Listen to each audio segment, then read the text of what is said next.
Hello guys, ഇന്ന് ഞാൻ കാണിക്കാൻ വേണ്ടി പോകുന്നത് തായ്ലൻഡിൽ പോയപ്പോൾ ഞാൻ വാങ്ങിയിട്ടുള്ള 2 ബാഗ്സ് ആണ് കേട്ടോ. ഒന്നിതാ ഈ ഒരു പ്രാഡ ആൻഡ് ഒന്ന് ഈ ഒരു മൈക്കിൾ കോസ് ആണ് കേട്ടോ.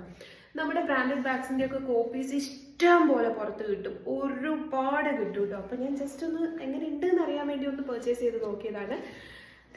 ഫസ്റ്റ് നമുക്ക് പ്രാഡേനെ കുറിച്ച് പറയാം. എനിക്ക് ഭയങ്കര ഇഷ്ടപ്പെട്ടു, നല്ല ഭംഗിയുണ്ട് കാണാൻ വേണ്ടി, ഇഷ്ടം പോലെ സാധനങ്ങൾ കൊള്ളും, ഭയങ്കര ഒരു എലഗൻ ലുക്കൊക്കെ തരും. പക്ഷേ പ്രശ്നം എന്താണെന്ന് വെച്ചിട്ടുണ്ടെങ്കിൽ ഇത് സിപ്പർ ക്ലോഷർ അല്ല കേട്ടോ, ജസ്റ്റ് ഒരു കമ്പാർട്ട്മെൻറ്റേ ഉള്ളൂ. ഇതിങ്ങനെയാണ് ഇതിൻ്റെ മെക്കാനിസം ഒക്കെ വരുന്നത്. ഈ ഒരു ബാഗ് നോക്കുകയാണെങ്കിൽ ഇത് അത്യാവശ്യം വെയിറ്റ് ഉണ്ട്, അത്യാവശ്യം സാധനമൊക്കെ കൊള്ളും. ഇതും നല്ലൊരു ഭംഗിയില്ലേ, നല്ല രസമുണ്ട്. ഇത് സിപ്പർ ക്ലോഷർ ഒക്കെയാണ്, എത്ര സാധനം വേണമെങ്കിലും കൊള്ളു കേട്ടോ. നല്ല ഭംഗിയുണ്ട്, എനിക്ക് ഭയങ്കര ഇഷ്ടപ്പെട്ടു രണ്ടും. പക്ഷെ എനിക്ക് വെറുതെ പറയാം, എൻ്റെ കയ്യിലൊരു പ്രാഡയുണ്ട്, എൻ്റെ കയ്യിലൊരു മൈക്കിൾ കോസ് ഉണ്ടെന്ന് കാണിക്കൊന്നും വേണ്ട ആരെയും. ഇതിൻ്റെ റേറ്റ് വന്നിട്ട് ഓരോന്നിനും 2000 ബാത്തായിരുന്നു. അതായത് നമ്മുടെ 4000 ഇന്ത്യൻ റുപ്പി, 4000 സംതിങ്, 4700 4800 ആ ഒരു റേഞ്ചിലാണ് ഓരോന്നും ക്ലോസ് ചെയ്യുക.